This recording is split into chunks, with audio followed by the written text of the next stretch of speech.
ESG, environmental, social, governance. You've heard those initials a lot lately, but who really knows what it stands for? What does it mean? What change has been brought about? What exactly is it? We have an expert today who's going to help us to unpack all of that. But I just want to welcome you all to another episode of Common Sense with Dr. Ben Carson. That's me, they tell me. And we are going to be injecting a little common sense into this discussion today. You know, ESG, one of the biggest issues that you probably don't know about and probably should know about. And here today to help us unpack all of this is Justin Danhof. Justin is head of corporate governance for Strive Asset Management and previously served as executive vice president of the National Center for Public Policy Research and director of the Center's Free Enterprise Project. So we'd be hard pressed to find somebody who knows more about this subject than Justin today. And welcome, Justin, and thank you so much for being willing to join us today. Hey, it's my honor, Dr. Carson. It's really a privilege to get to chat with you today. Well, thank you. Well, let's just go back to the basics. ESG means, different things to different people. But can you define what it generally is? And when did we start talking so much about it? Yeah, sure. So first of all, the ESG, it does stand for environmental, social, and corporate governance. And there are three things that are, interestingly put together, right? It's sort of like saying sock, car, banana. Like these things don't actually belong together, but they were lumped together. Like a lot of other three-letter acronyms, they're meant to obfuscate rather than actually define.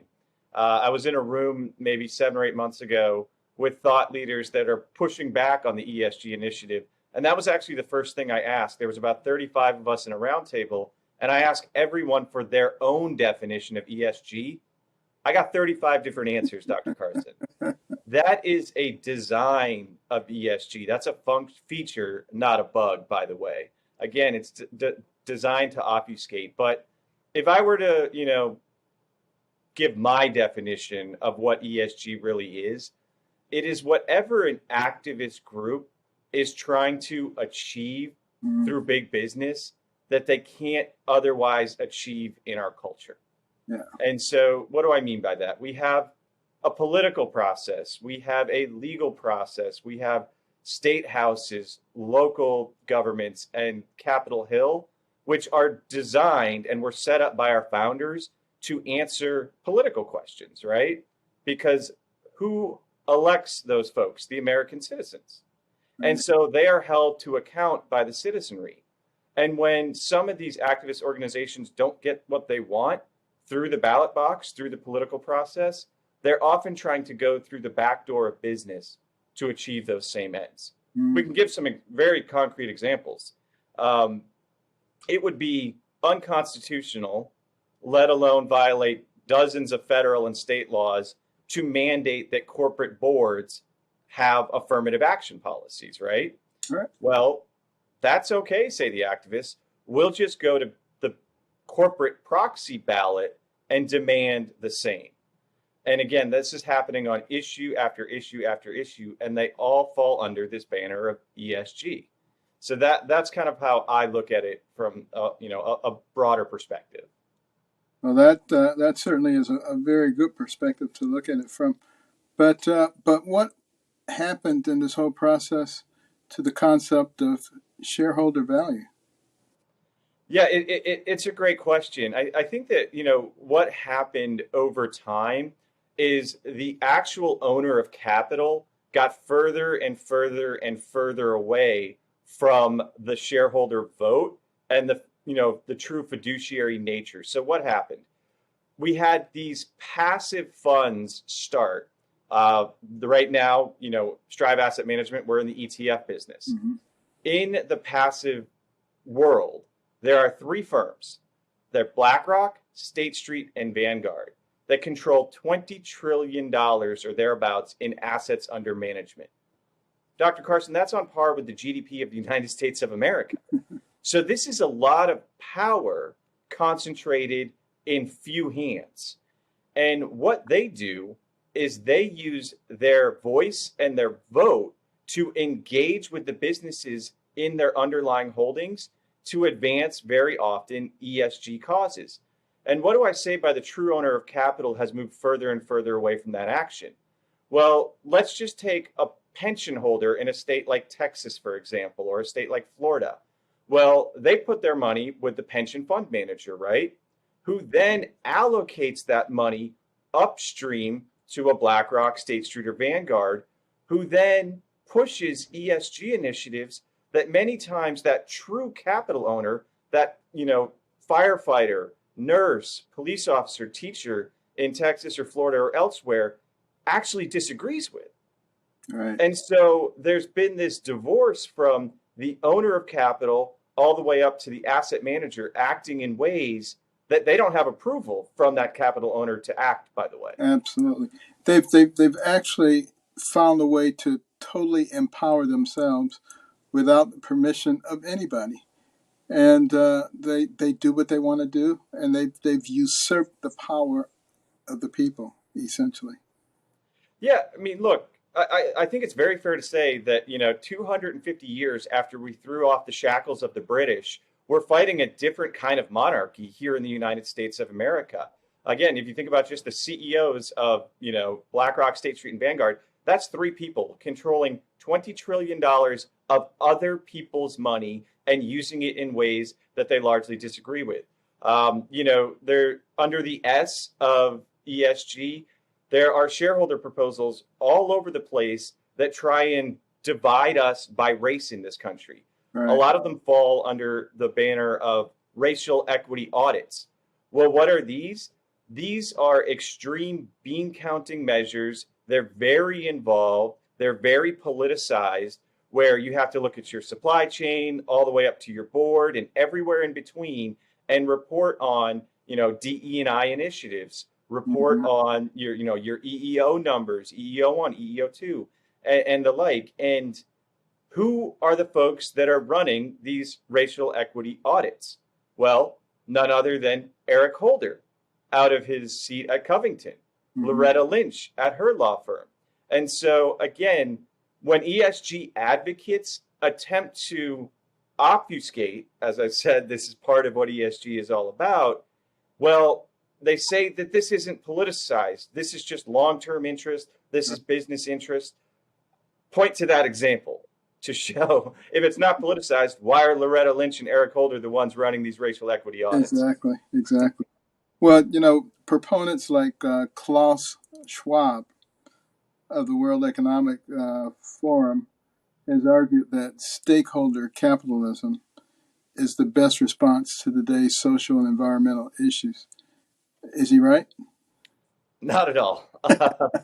So, the dictates from the Davos crowd are ridiculous, and they get more ridiculous as they get more exposed and more sunshine, put upon them. But, look, I think that in 2019, it went a little unnoticed, but the Business Roundtable, which is a collection of CEOs of some of the largest companies in the United States of America, they redefined what they said the purpose of a corporation was. This happened in the summer of 2019. They wrote that basically shareholder primacy was dead and that they were now going to be responsible to all stakeholders. And then they had a long list of commas, and shareholders were put dead last on the list. And what is responsibility to everybody? It's responsibility to nobody. So what were the CEOs really saying when the Business Roundtable signed that statement? They were saying that we want to pick the constituents that we support on any given day that just so happen, if we're thinking about Jamie Dimon at JP Morgan or Brian Moynihan, the CEO of Bank of America, very often the constituent they pick of the day just happens to follow their political persuasion as they, again, work to politicize business decision making. At Strive Asset Management, one of the reasons we were founded, one of our goals is to take politics out of the corporate boardroom and put it back where it belongs, on the ballot box, not the corporate proxy ballot. And thank you all for doing that. We really need some advocates, for the people and for common sense, and not to take over everything. But let's talk a little bit about the E and ESG. Are are the elevated gas and energy prices that we're dealing with today related to the E and ESG? Oh, absolutely. I think that when it comes to advocacy under pro ESG, the E is by far the biggest, Mhm. right? The percentage of shareholder resolutions, the percentage of corporate engagements that companies such as BlackRock and State Street, they are heavily weighted towards the E of ESG. And what do most of the proposals and the proponents look like under the E banner? They all point to the Paris Climate Accord or the International Energy Agency, a net zero target, and the target keeps changing, right? Because that's what the advocates are looking for. And so that started with 2050. Now some ask for 2045 net zero, 2040. It's a moving of the goalpost game. And Right, when you change the nature of the percentage of mix of energy, you really do present a very big risk. And let's take let's look at some of these arbitrary standards. First of all, when it comes to international accords that purport to predict the climate in the future, right. when is the first, last, or only time any of them were proven right? So far, since they've all been wrong, I'm having a tough time buying into that the next model is going to be correct. That's the first thing to point out. But the other thing to point out is how interesting it is that BlackRock would support things like some net zero shareholder proposals, a scope 3 emission reduction that they did in 2021 at Chevron. Um, when what is the nature of passive investing, of ETFs? It's saying we don't know enough to pick stocks one on one, so we're going to put a basket of stocks together and sell them to you that way. So they know enough to know they don't know how to, pick Right. stocks, but they know what the future looks like for the climate and also for the regulatory agencies, and somehow they can predict both of those things on an axis. Right. That's pretty impressive if I believed any of it. Right. Well, the whole concept of environmental justice is kind of strange because you can basically make it anything you want it to be, and you can use it to control anything that you want to control. Because, as you accurately said, none of it ever turns out to be correct anyway. So you can make declarations, and then you can make people adhere to your declarations. And it is really kind of silly, quite frankly. Yeah, and if you think about it too, again, if you're going to change the energy mix, what are you also doing to the developed world? You're hampering it, right? You're saying Right. you can't join with the rest of us in flourishing. I'm proud to say that I'm a large consumer of CO2. And frankly, I want more people around the world to be able to say the same thing because that will mean their quality of life, their food supply will increase, their standards of living will increase. Because if you really followed the Davos crowd to the letter of what they say, by the way, not what they do, Right. because the Clearly. hypocritical nature of them can't be Right. understated. I mean, there's never a bigger concentration of private planes anywhere in the world than when they get Exactly. together in Davos. Um, but they're relegating the developed world to stay exactly where they are. Right. And I just think, as frankly, as children of God, we that's shameful. Well, I'm an environmentalist. I definitely believe that we have a responsibility for the environment and to take care of it, but we need to do it in a logical way. We look at our fossil fuels. We have advanced enormously in our ability to extract and utilize fossil fuels to the point where we have the cleanest air and the cleanest water since things like that have been measured in this country. And yet, uh, we have a government that says, no, let's push back on that stuff. But let's encourage some of the countries that don't have such clean measures for extracting that fuel, and let's buy their fuel. And it just absolutely makes no sense whatsoever. It's craziness. But Yeah, when the who environment has stops changing, that's when we're all dead. well, that's right. I mean, who has the cleanest fuel in the world? As you're getting at, we do. We should we should be the ones. If we're going to export anything, it should be our technology to help other countries produce fuel and natural gas in the ways that we do. And what has that production of natural gas done in the United States of America? Well, it has caused us to reduce our carbon footprint more than any other nation in the world in Exactly. recent years. And so it's interesting because at the end of the day, do the environmentalists really care about CO2 reduction? It's hard to see that, right? It's hard to see that when they are attacking the very thing, natural gas, here in the United States of America that has caused us to reduce our carbon footprint by so much. So you have to really question their motivation. I think it's more about power than it is about energy.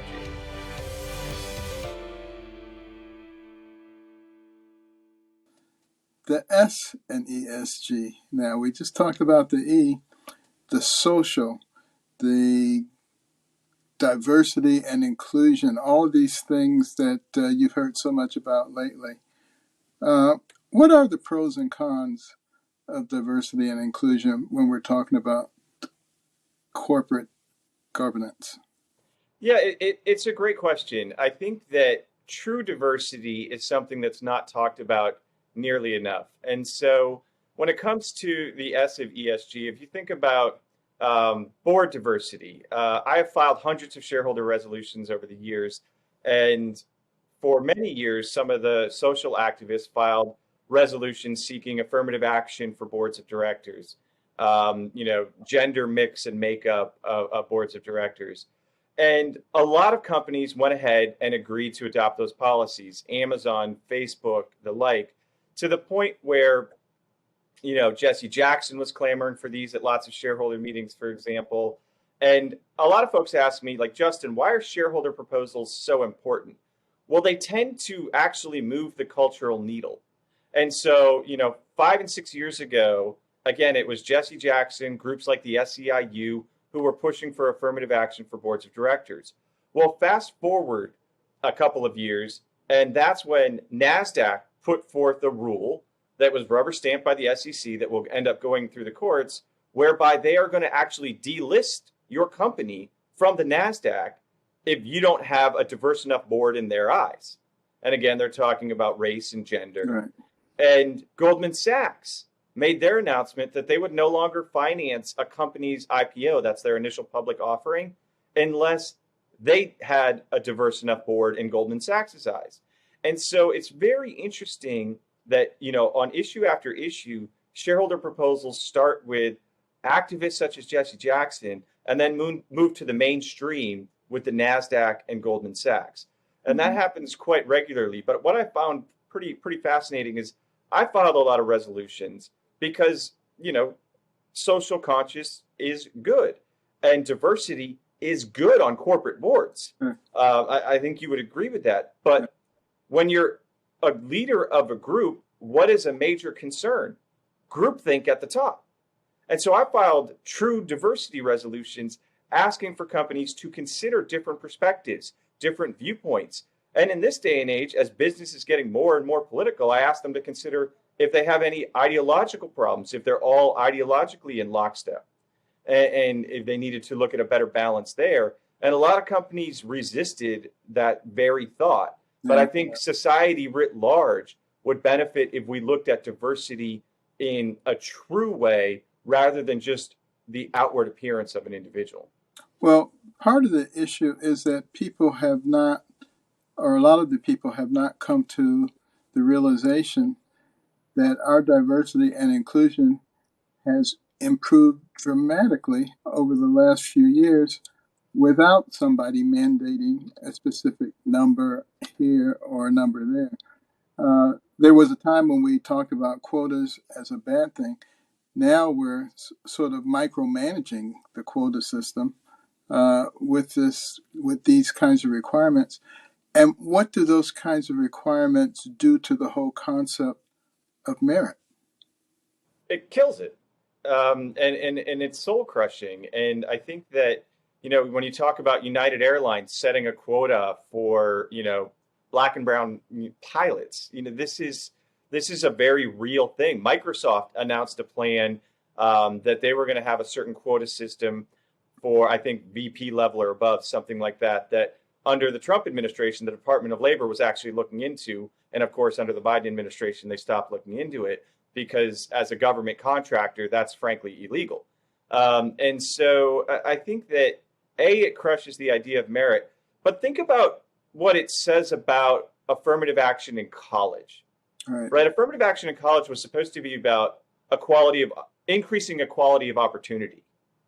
And now, when you're seeing it pushed down from the top in the business world, what are they saying? Well, maybe equality of opportunity was a good idea, but now we just want equality of outcome. And of course, the E being switching of the DE and I, that is switching to equity. Well, again, this is just a term that the activists use to achieve whatever it is they're looking for without very much of a definition. And it's frankly, just a frightening victimhood game that is being played, and played very successfully, frankly, in society. But it's a cancer in society, and it's really hitting the business community very, very hard at this point in time.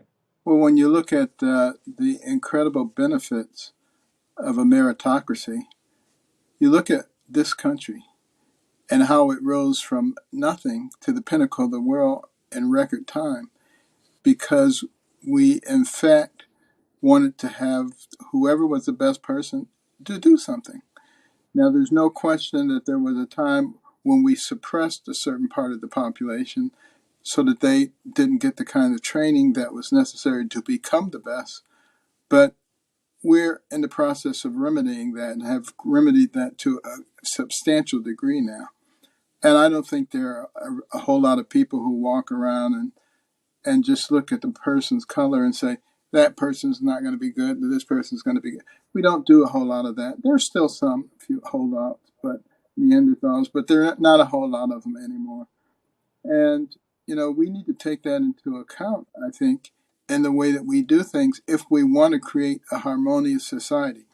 If we don't want to have a harmonious society, then the thing that we do is we say, you're the favorite group, and we don't care about that group anymore, and we're going to suppress this group so that how in the world does that lead to peace and tranquility and fairness? Because it's always going to be, now it's my turn, and now it's your turn, and now it's my turn, rather than now it's our time to work together. So, but ESG's been around for a few years. Are we better off? Have you seen any evidence that we're better off as a result of that? Well, again, think about, you asked to pull on the S of ESG a little bit. And I want to pull on, a little bit more. When you look at companies like Disney, that got very involved in the Don't Say Gay bill in Florida, which, by the way, never said gay. Of course. Well, what are they doing? They're saying that their morality is what should be forefront and across, and who do they impugn that to then? Well, their employee base, their customer base.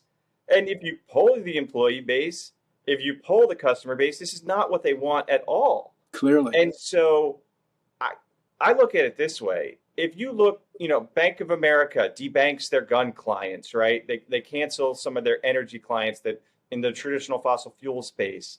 Mark Benioff, CEO of Salesforce, they cancel some gun clients. They cancel clients they don't agree with. I would put it this way.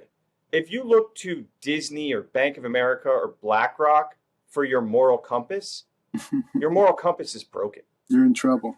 And that's not what society needs. Like we do not need these, barons to be the morality police for the rest of us. We're all children of God, and this is where our morals should lie. Well, politicians and governmental agencies have actually tried to use corporations to do what they can't legally do themselves. That really seems to be what's going on here. And when you stop and you think about the reasons that this country came into being, it was so that people could live the lives that they wanted to live, that they wouldn't have all kind of mandates and people with their foot in their throat telling them what they could and could not do, how they could spend their money, whether they could have any money. I mean, the whole thing is just spiraling into something that I think our founders worked very hard to make sure that it didn't. And I don't think it's too late to change it, quite frankly.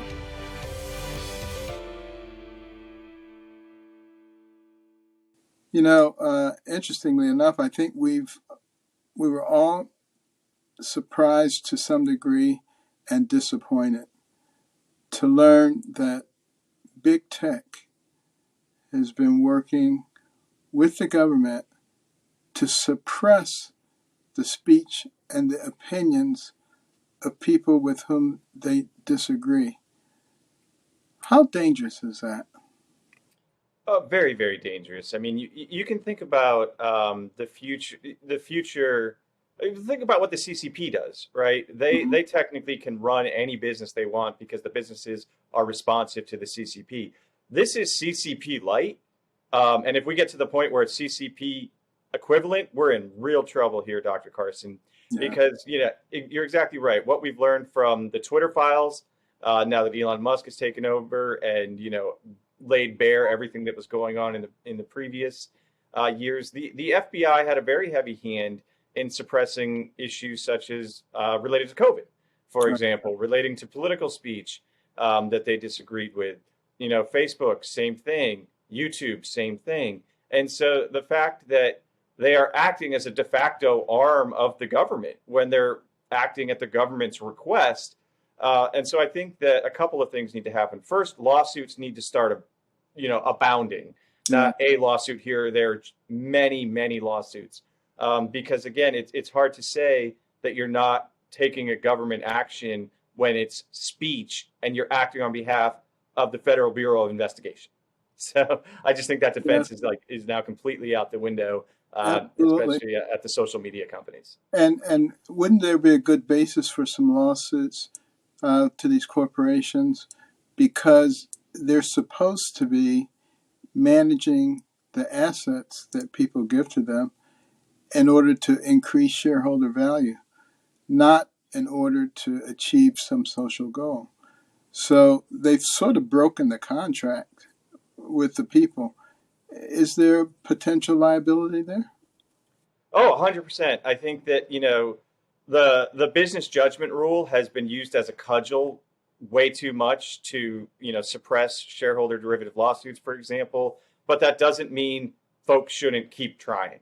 I think that when you look at everything that's happening under ESG, I do think it's rate limiting for shareholders. I do think that, there's a lot of alpha that could be unlocked at many companies if ESG dictates and mandates would go away. Mm-hmm. And I think especially in this environment where it's all out in the open still, right? Before it goes behind, a closed door somewhere, I think that shareholders absolutely need to step up here and have a really role to play. Because look, boards of directors and C managers, they have a duty under the fiduciary law. They have a duty of care, a duty of loyalty, and it's very clear to me in many instances that duty has been breached. Yeah. Well, when it comes to the environment, how do some of these companies justify their investments in China, who obviously cares nothing about the environment and is one of the biggest polluters in the world? How do they justify that? Have you heard a good justification? Oh, of course not. They attempt to say, well, we're working with China so that they can get up to speed with where we are, but they're not there yet. But that's okay. It's just the hypocritical nature, especially of a company like BlackRock's and their CEO Larry Fink, who moralizes here in the United States of America, who is probably the single largest proponent of ESG, while doing business in China, which, by the way, Strive Asset Management has pledged we will never do business in China. Right. Okay. For him to moralize to American companies while saying nothing of, not just the environmental issues in China, but the S, the enslavement and, rape of the Uyghur Muslim population that goes on in the Xinjiang province. I mean, this is a company, BlackRock, that claims to care about social issues. What of Unbelievable. that, Mr. Fink? Unbelievable. Yeah. Well, lawmakers in Utah, South Carolina, Indiana, and Virginia have introduced legislation to restrict the use of ESG factors in selecting investments in pensions and other state retirement plans. What do you think about those kinds of moves?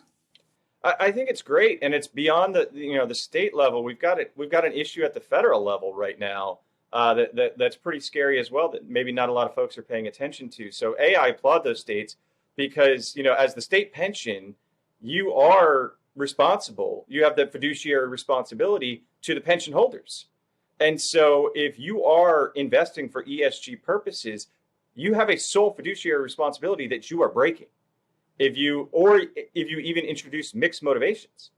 And so at the federal level, under President Trump and the great leadership of folks like Eugene Scalia and Alex Acosta, the Department of Labor passed a rule that said ERISA pension fund plans, which, by the way, covers about 150 plus a million Americans. Right. So this is a pretty big deal, that fund managers in ERISA plans had to invest solely for pecuniary fiduciary purposes. They could not introduce mixed motivations Right. that are, inherent when it comes to ESG type investing.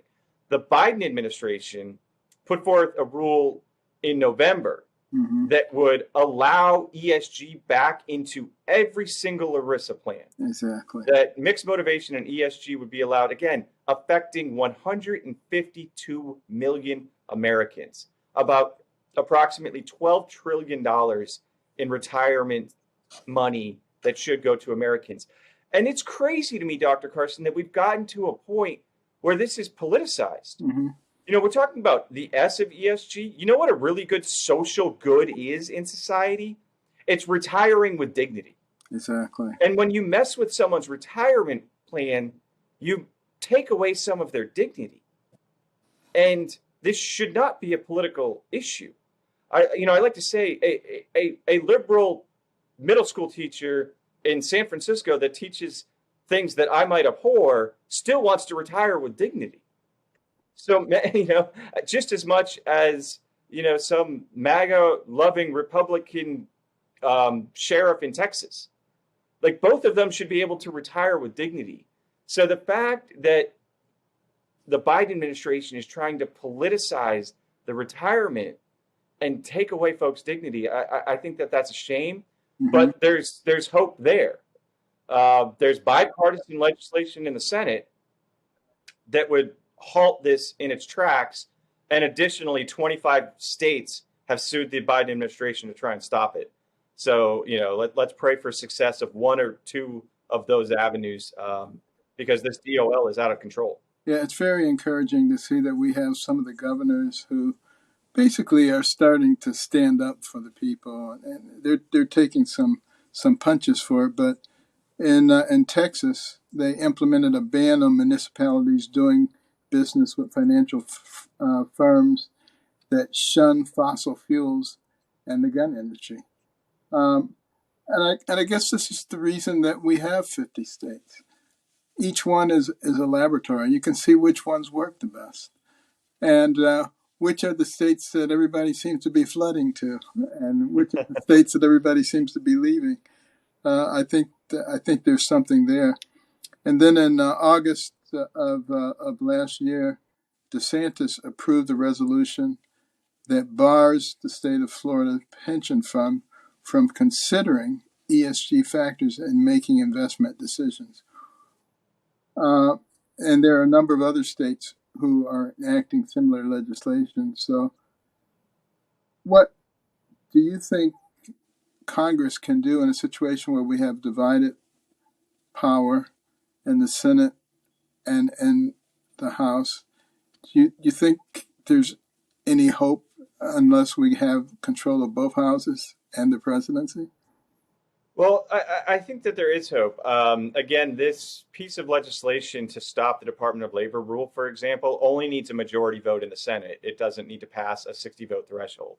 And so I think that there's a viable path forward there. I do think that, again, lawsuits need to be a really big part of how we can crimp ESG. And I think that there's a lot of different legal theories that are out there right now. There's an antitrust theory that the Attorney General of the state of Arizona has thrown out when it comes to, the way the big three passive asset managers specifically are involved in ESG. And I think that, again, there's fiduciary claims here because if you are an asset allocator, that is, again, like say the pension fund manager in a state that takes the money from your pensioners and then you allocate it to an pro ESG firm such as BlackRock or State Street, you might end up having liability because you're the one who has the fiduciary responsibility to the pension holder. And so I think, some lawsuits in that arena, and registered investment advisors that do the same, that simply, take the dollars from you and put them with a pro ESG firm. I think that there's, some very interesting legal theories that are being talked about right now that need to advance their way to court to have a real effect on hampering what's going on under the banner of ESG. Well, we really appreciate the organizations like Strive and what they're doing to help push logic and common sense. And we're going to be back in just 1 minute with a quick close from our fascinating guest. We're going to ask him, what can you, the average citizen, do?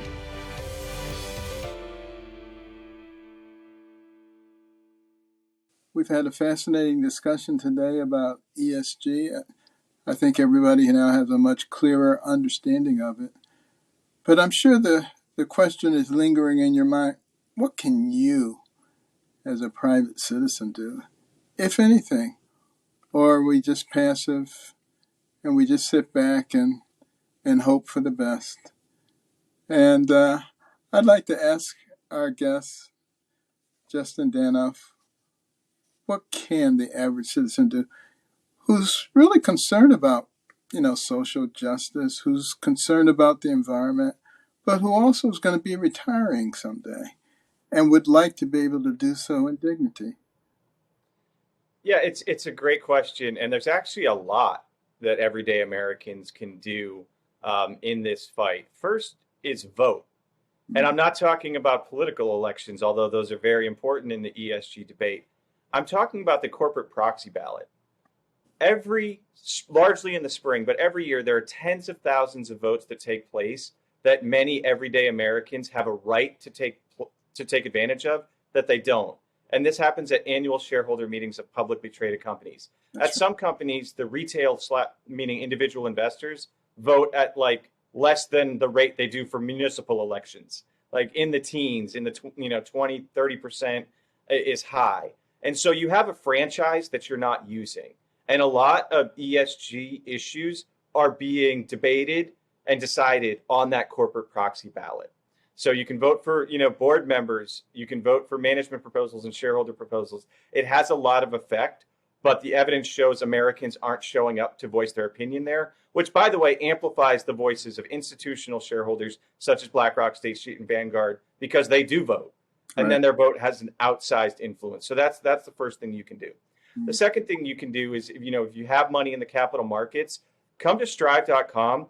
We have 5 questions that you can ask your financial advisor. Run through that list. It talks about, which votes were made with my money. Because if you have a financial advisor making votes on your behalf, you need to make yourself aware of those and let them know what your values stand for. Because again, a lot of the propositions being debated on these ballots, they represent values of someone else, not value, right? And so I think those are 2 very simple steps that everyday Americans can take. And look, if you're not an investor and what you see happening at a company that you engage with as a customer, well, guess what? There's investor relations lines for investors. There's customer relations line for customers.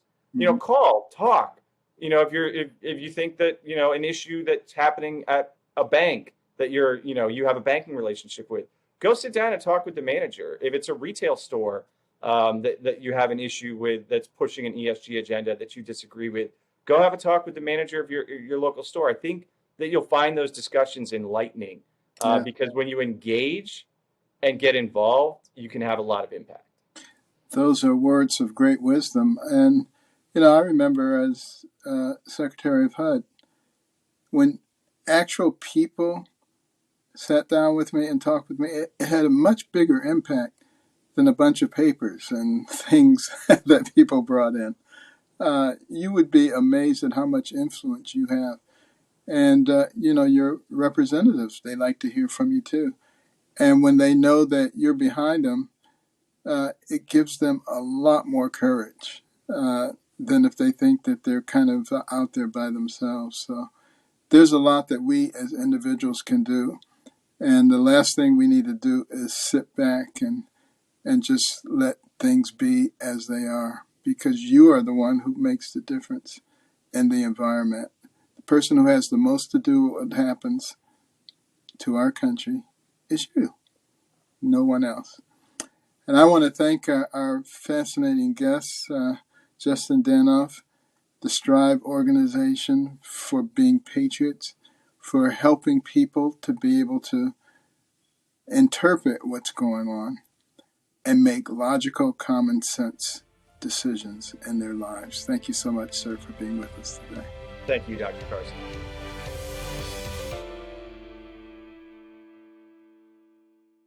And we're back. I hope you enjoyed that discussion with Justin Danhof about ESG and how it is impacting each of our lives. I am very much concerned about our environment. I've always been concerned about it. God put this in our hands and told us to take care of it, and we need to do that. But there's a difference to being concerned about the environment and using that as a cudgel to beat people into submission. We've made enormous progress with the way that we do mining and the way that we extract natural gas and oil. There's no reason that we can't use those things effectively as we move toward green, renewable energy. The two things don't have to be enemies. They can work together to get us to where we need to be. As far as our social goals are concerned, we need to be concerned about our Constitution. I think it was divinely inspired by God to give us real freedom, the ability to work together with each other, to strengthen and hold each other up, to create a country that was unique and that actually had morals and standards, that knew the difference between right and wrong, that didn't just do those things that accumulated wealth for an individual, but also did those things that accumulated goodwill for the community in which that individual lived. That's what America used to be. That's what America can be again. And now for your prescription, we're in mid-February. Think about all of those New Year's resolutions that you made. Are you staying with them, or have you fallen off the wagon? I dare say some of us probably have fallen off the wagon. But, that's no reason not to get right back on the wagon and keep going. Successful people are those who learn from their failures and move forward. So just because you fell off the wagon doesn't mean you can't get back on and continue the cruise. So make that your resolution for this week. And remember, Spotify, Apple, Stitcher, wherever you get your podcasts, get them. Make sure you don't miss any of the episodes. Rate us, review us, tell your friends and neighbors and your family about us. And And let's spread common sense all over the place. Help people to understand that we, the American people, are not each other's enemies. And we can have an incredible society if we learn how to work together. And until next week, remember those cornerstone principles: faith, liberty, community, and life. See you next week.